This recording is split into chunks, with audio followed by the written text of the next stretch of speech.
I'd like to welcome everybody to the February 13th, 2018 meeting of the City of Columbia Board of Zoning Appeals. My name is Chuck Sally and I serve as chair of the board. This time I'd also like to introduce the other board members. To my far left is Reggie McKnight. Next to my near left is Calhoun McMeekin, and to my right is Gene Deakins, and to my far right is Josh Speed. I believe that Marcellus Primus is going to be here, maybe a little late. Also be here, and that'll be the board today. I'd also like to introduce the staff that will be assisting today. The interim zoning administrator, Rachel Bailey, and Hannah Slice, associate planner. Also, Andrea Wolf is the land use board coordinator. The board is charged with hearing applications for special exceptions, variances, and administrative appeals. All testimony is recorded for the record, and anyone wishing to speak will need to be sworn and must come to the podium to speak. No testimony can be taken from the floor. The microphones are kind of, we've had some issues, so if you get too far away, you can't hear very well. So you really have to kind of come fairly close to the microphone to be able to be heard. When you come to the podium, please state your name and please speak clearly into the microphone because the meeting is being recorded. For those of you who plan to speak, you must be sworn. So if you are here as an applicant or here to speak on any case, please stand and raise your right hand.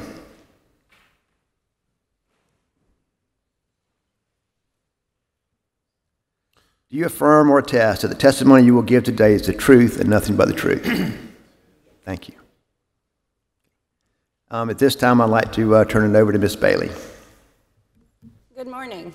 So first thing, there are some changes to the agenda this morning. If you look at it, item number 2, case 2018-0001, special exception at River Hill Court. That has been withdrawn by staff. Item number 5, 2017-0072, 621-623 Saluda. That has been deferred by the applicant. And item number 6, 2017-0117, 900 Greenlawn, that has been withdrawn by the applicant. So if you're here today for those cases, they will not be heard. So next we have the consent agenda. So the board uses the consent agenda to approve non-controversial or routine matters by a single motion and vote. If a member of the board or the public wants to discuss an item on the consent agenda, that item is removed and considered during the regular agenda. The board then approves the remaining items. So the meeting today, applicants with requests before the board, they're allotted a presentation time of 10 minutes. This time should include, but is not limited to, an overview of the project, case history, and any pertinent meetings held regarding the request. So any member of the public may address the board in intervals of 3 minutes or 5 minutes if they have a spokesperson. The applicant then has time for a rebuttal. The chair reserves the right to amend these procedures on a case-by-case basis. And again, please just make sure if you come to the podium to speak directly into the mic so that everyone can hear you. So first on the consent agenda, we have the approval of the minutes, the January 9th, 2018 minutes. So, and then we have item number 3, 2018-005, special exception, 212 Wixley Lane. This is a special exception to establish a daycare facility.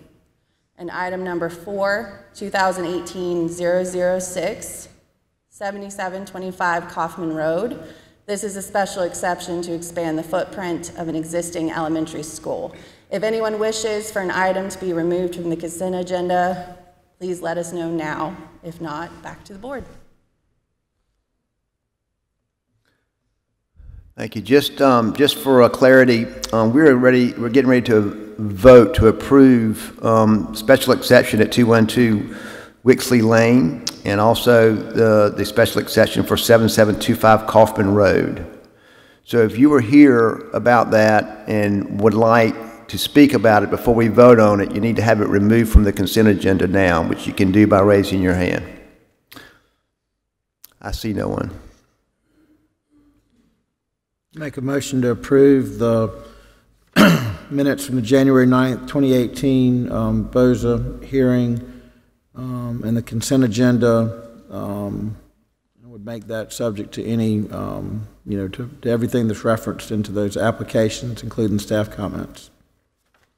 Second. We have a motion and a second. All in favor say aye. Aye. All opposed? All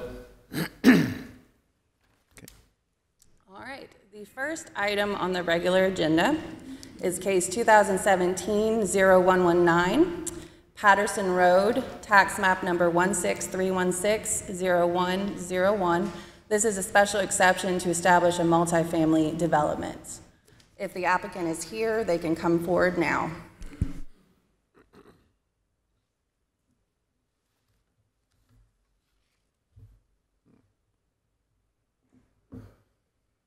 I don't believe they're present. Well, is there anyone here to speak in favor or against this?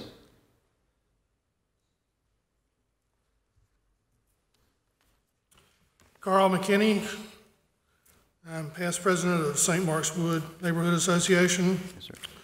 The applicant did not speak at the last meeting on 9 January and has not contacted any of the neighborhood associations located near the proposed development as instructed in the application and by the board's last meeting. So I would prefer that this be denied. In addition, the applicant signed that they understood and had completely read the application and all that it includes, yet the response to section 17-112, parent 2, number 6 was left blank. And also under the criteria for special exception, section 17-112C5, the establishment of the proposed special exception does not create a concentration or proliferation of the same or similar types of special exception use, which concentration may be detrimental to the development or redevelopment of the area in which the special exception use is proposed or developed. There are currently 11 properties next to the proposed special exception which are zoned C1, all of which have special exceptions to allow multifamily dwellings. And what assurances do we have that this property will not turn into one of these type of dwellings? Thank you, sir. Well, I have great concerns as well. This was deferred at the last meeting with the understanding that the applicant was going to meet with the neighborhood association and property owners and try to vet out their concerns so that we wouldn't have to try to do it here, because that's they need to get at least a good understanding, and that didn't happen. So I'd like to make a motion that we deny this request. It does not meet the criteria, and that the applicant's not here, and that it's there. So the motion is made and seconded. All in favor say aye. Aye. All opposed? Motion carries.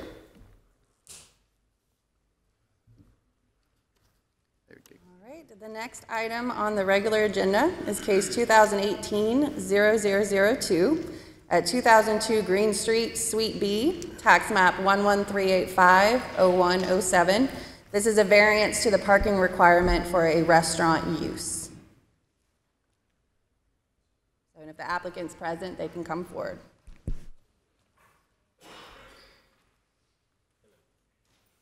Hello, my name is John Thrash. I'm the owner of the Pita Pit on 5 Points and also the new location here on Main Street. We currently operate the 5 Points location since 2001. It was opened up. It's a little over 600 square feet. It's extremely small. We provide Pita Pit sandwiches, and we provide soft drinks and that to the kids. After the late hours, we're a great place for them to go to help sober up and get some good food and healthy food. We opened up a new location here on Main Street, which is about 1,600 square feet, which gives us a lot more room to provide more types of food. Here we offer smoothies, we offer fresh fruit, we offer a special toasted way of preparing our sandwiches. We're asking for a variance for the parking because of the location of the facilities inside of a condominium development with businesses below, and parking is not available there. We have a majority of our businesses walk-up students who are there downtown drinking and then taking buses or shuttles back to their rooms. And that's basically the request that we're asking for. We'd like to expand the location to give us a little more room to put more kitchen area in and more storage area.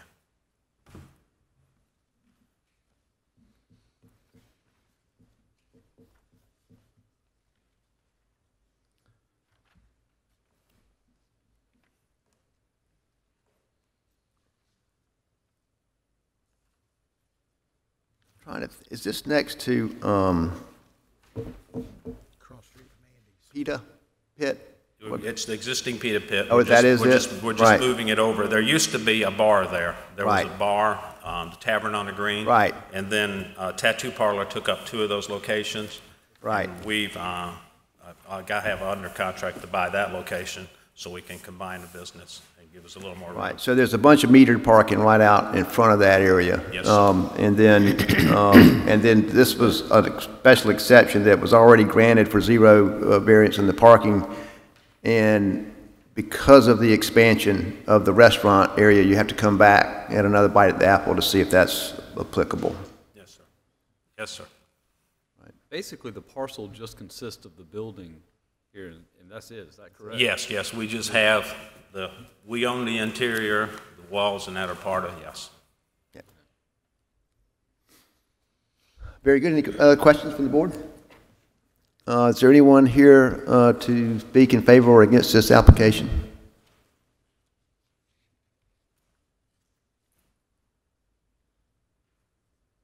I don't see anyone. Any discussion? I'm just glad it doesn't need a drive-through window. No drive. Good. Okay. I'll entertain a motion. Make a motion to approve the variance, case number 2018-0002, 2002 Green Street, based on the, let me be particular, the extraordinary and exceptional conditions pertaining to this property that do not generally apply to others. By not granting this, we could prohibit or unreasonably restrict the utilization of the property, and in my opinion, this is not a detriment to the adjacent property, public good of the character of the district. And just as always, just the staff comments would be included in this approval. Second. We have a motion and a second. All in favor say aye.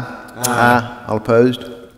Motion carries. Thank you. All right, next we have case 2018-0003. This is 6104 North Main Street, tax map 117111001 and 02. It's a special exception to establish a coin-operated laundromat. I believe the applicant is here, and they can come forward.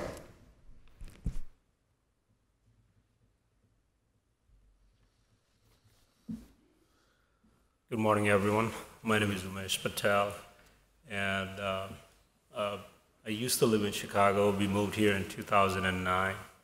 We operating a couple of convenience store and a laundromat on Trotter Road, and we seen the opportunity for people on the North Main Street. They should deserve a second option, and opening by that laundromat, we will reduce the overall cost for the people who live around North Main Street. So we'll request the board to approve the application. Is there, excuse me, is there anyone, is there another laundromat in close proximity to this one? There is one, and sometimes it's too busy and it's like overcrowded. Okay. So yeah, there's the opportunity definitely for a second one.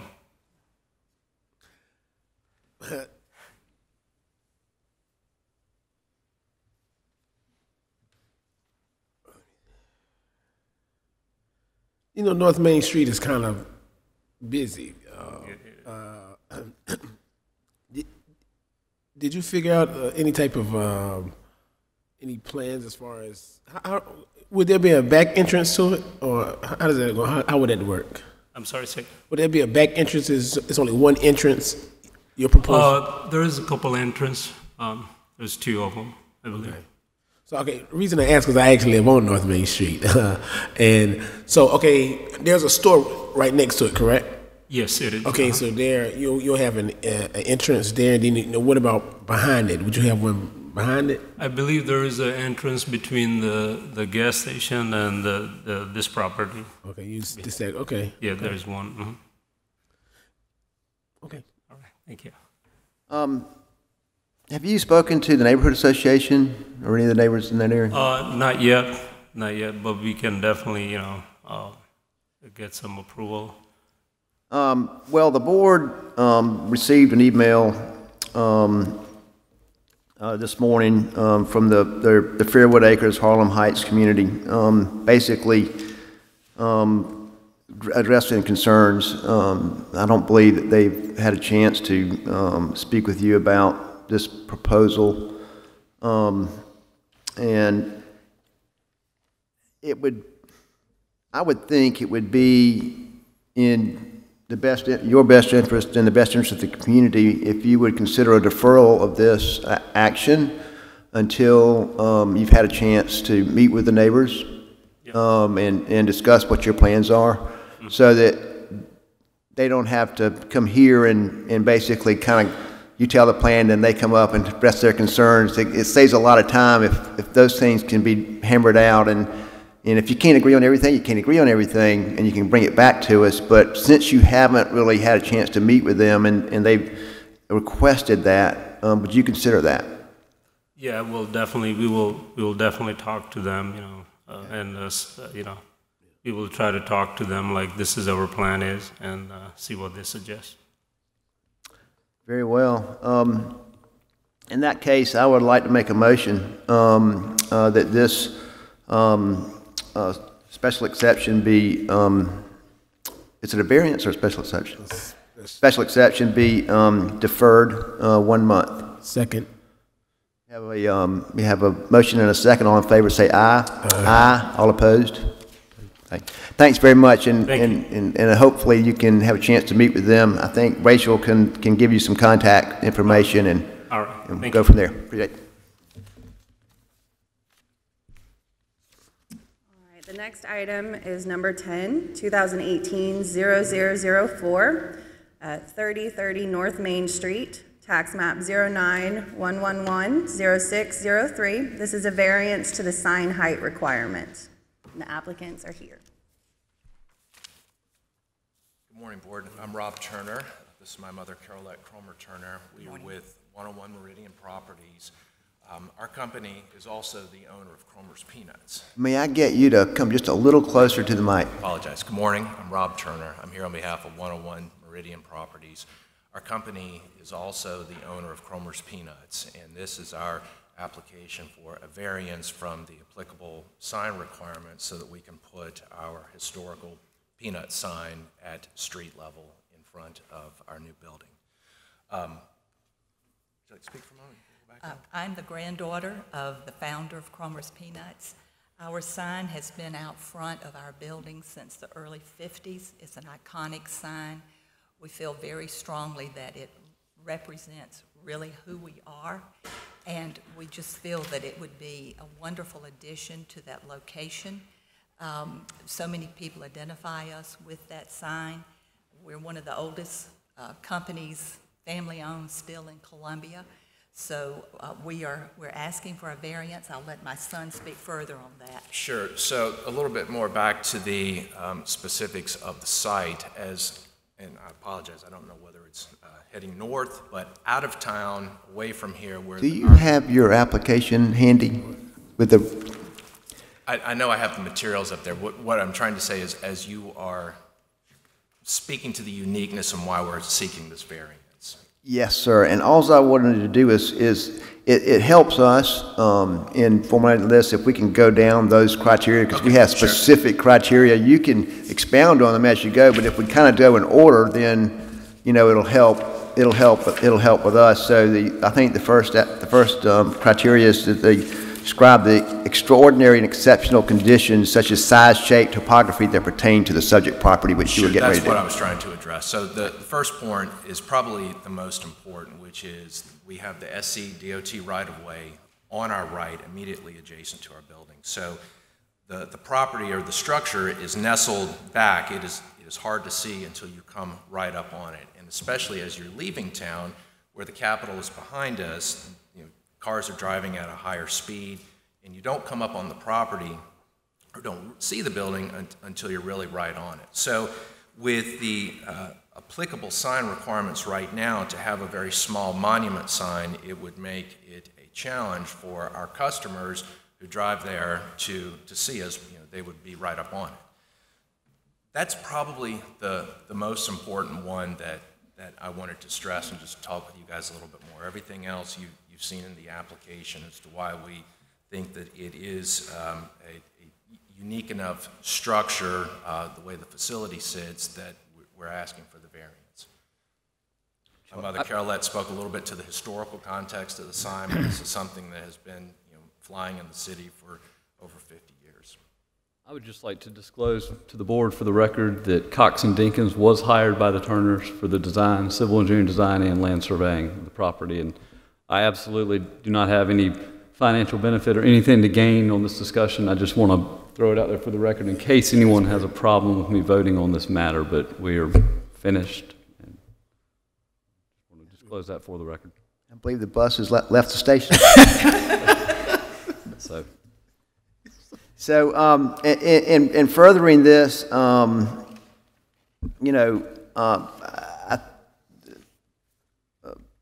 far as the restriction of the property, the ways of granting the variance substantial detriment to the adjacent property is they're going to block. I mean, from a view standpoint, it says potential to block a driveway or somebody else's sight line or vision, that type of thing. Not any blocking of any driveway, and specific even to some support actually for this application. The president of the North Main Business Association has written us a letter of support for this application. We're really excited about where we're about to open up, and we also, I think another one came in this morning from our attorney that helped us with this project, but we have not received any direct objections to this. In fact, it's been a lot of excitement about what we're about to do over there. I just can't see where the sign's going on the site. So as the photograph, I apologize, again, with the building on the right, about where that white car is, we're either looking to put it directly there where the entrance is, or a little bit closer to the corner of the building that's closest to the road. So something to this effect, and I apologize that I don't have more examples today, but about where your laser pointer is right now is where we are looking. It seems to me if you're coming with the Capitol at your back, it's Gray Street that's before the building. There's really, you've got that, for lack of a better, woods behind it. I'm just looking at Google. I'm looking at Google Maps. So there's really not a sight line coming and then coming back up, but that's really about the only place you can put it is where you're proposing it, because if you're coming from, I don't know the directions either, but with the Capitol behind you, if you put it any closer up to the building, closer up to Gray Street, it wouldn't do anything. And that is where North Main starts to, it goes down, and I think there's even a little curve down where, to the left. Yeah. Actually, as we're talking about this and the road is being reconstructed, at the point of this triangle that I'm looking at, the road is going to be higher, and that's going to create probably even more of a problem for us. That's what we've been told as we're looking at water meters that are placed at a much higher location. What will be the lowest point of the sign, approximately, on the, like where the guaranteed worst in town is?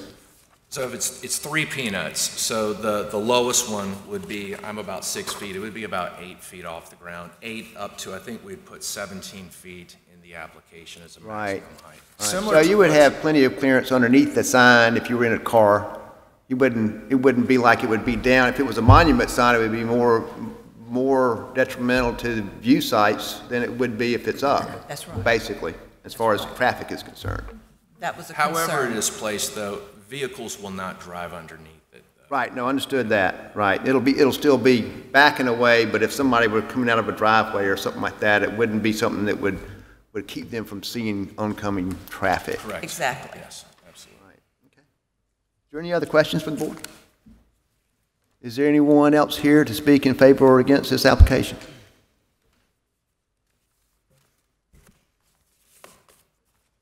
Would anybody like to make a motion?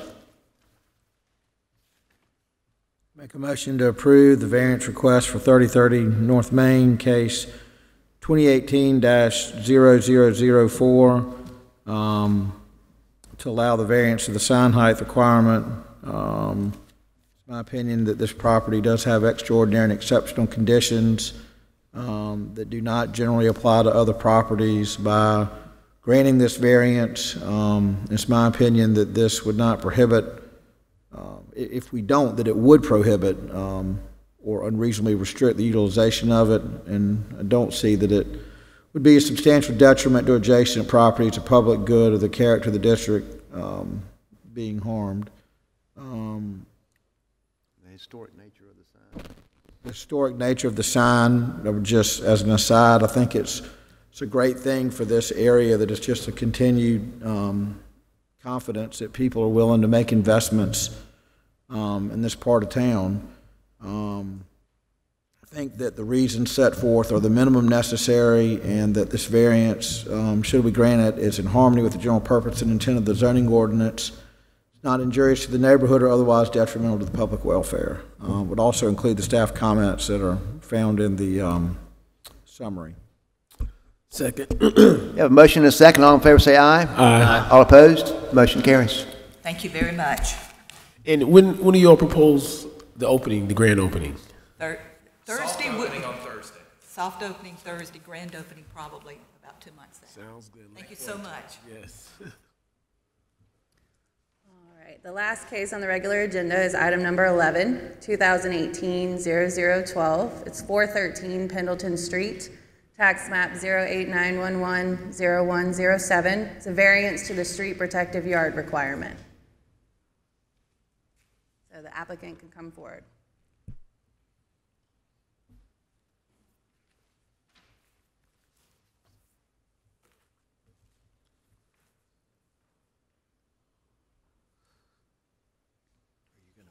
Presentation on it? Oh, you're not? Go ahead, Mr. Delk. If you move your slide forward.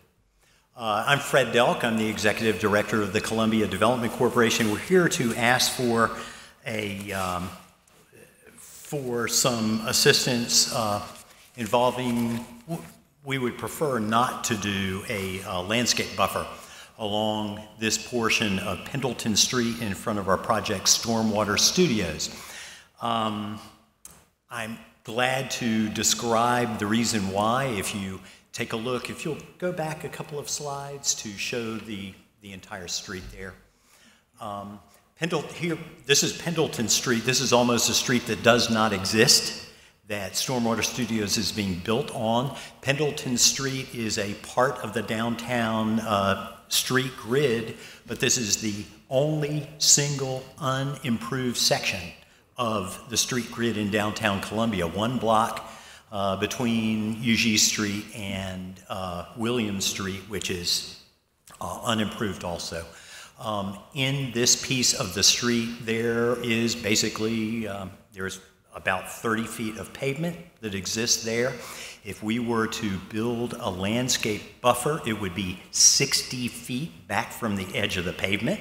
So it's not going to really make any sense in that location. In addition, the corporation has done extensive development of the area to provide public access and alternative compliance. For instance, if any of you have ever heard of Kinsler Creek, Kinsler Creek is a major creek that runs through the downtown area from about the Coliseum all the way to the river. but it's never seen because it's underground the entire way. Kinsler Creek surfaces on this property, and the Columbia Development Corporation, along with the Richland County Conservation Commission, has provided public access to this with a brand new greenway that has been developed called the Kinsler Creek Greenway. A great example of our intent to provide public access and alternative compliance. Back to this particular issue, in this case, a landscape buffer there is going to be ineffective, is actually going to, can you move to the next photograph? And you, maybe one more. And one more again. The picture with all of the mud that is the street is what I like to see. This is, the landscape buffer would appear about where that Buchanan Construction Company sign is. So you can see everything from there to the left in that photograph is just mud. That is the street of the city of Columbia that is unimproved. There's no pavement, there's no sidewalks, there's no parking. It is just a completely unorganized piece of the city of Columbia that has never been improved. So we would prefer not to put a landscape buffer through that area, and I believe you can find that it meets all the exceptional conditions. Nothing in this applies to any other property. There are certainly exceptional conditions in that the street virtually does not exist in this area. There will be no damage to the public good, no detriment to the public good in any way, and certainly not injurious to the neighborhood. We're doing a tremendous development there that I hope will lead to 2 more buildings, all art studios. These are art studios that are being created as a arts community for the that's going. 4 starving artists got kicked out of the Vista. Excuse me. They couldn't afford the Vista after all the things went up. Yeah, exactly. So I'm glad to answer any questions. That's a great presentation. Obviously, just to go through the criteria for the variance, if you will, just very quickly in the application, the extraordinary exceptional conditions that exist. Yeah, there is virtually no street edge in this location. There is obviously a platted street. It's a 100-foot wide street right of way, but there are no improvements there. Right. So putting a Will y'all have a driveway? Will you be building a driveway?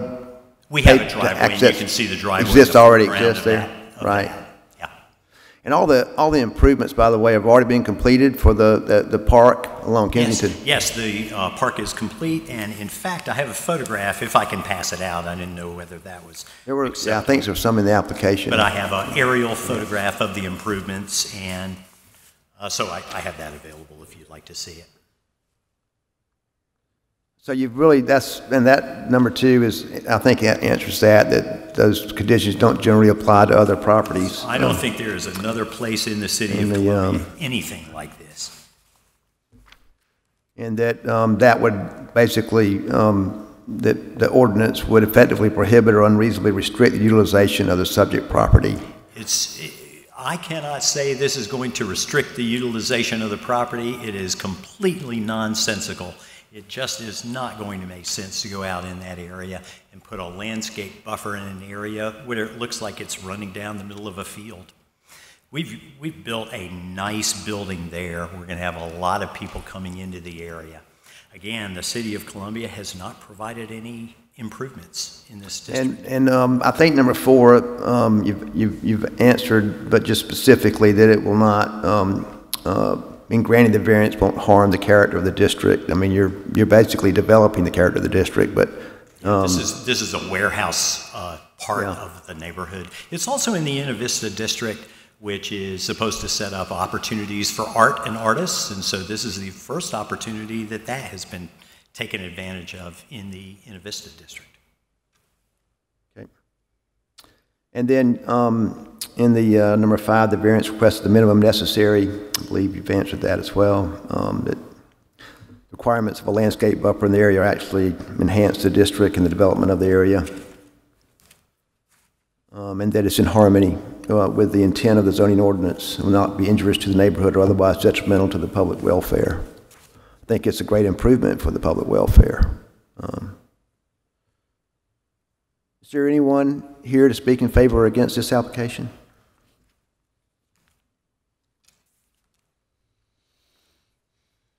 I see no one. Any discussion from the board or questions? So in the application, it states that you are actually planning to install 7 or 8 trees in that area. Is that correct? We will be installing a tremendous amount of landscaping around the area. Prefer not to do it in that buffer zone. I think one could reasonably argue that in effect will act as a landscape buffer itself. So I would be in favor of this. Yeah, I think they're definitely enhancing the area quite a bit. Would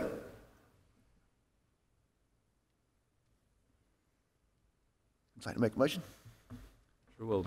I'd like to make a motion that we approve the variance to the street protective yard landscaping requirements for the property at 413 Pendleton Street, subject to any staff comments. I second that. All in favor? Aye. Aye. All opposed? Motion carries.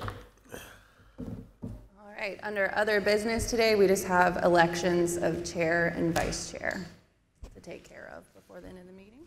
Okay. Me personally, I think that Chuck is doing and has done a phenomenal job as chair.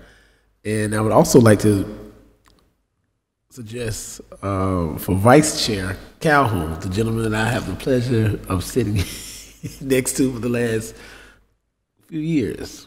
I would like to make a motion to re-elect our wonderful chair, Chuck Sally, and as vice chair, Calhoun McMeekin. Second.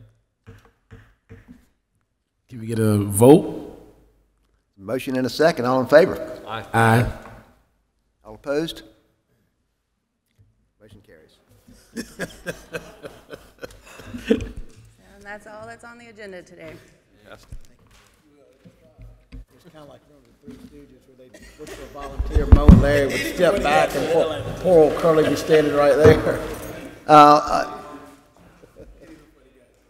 I'd like to make a motion that we are now dismissed. Second. All in favor? All opposed? This board is now dismissed.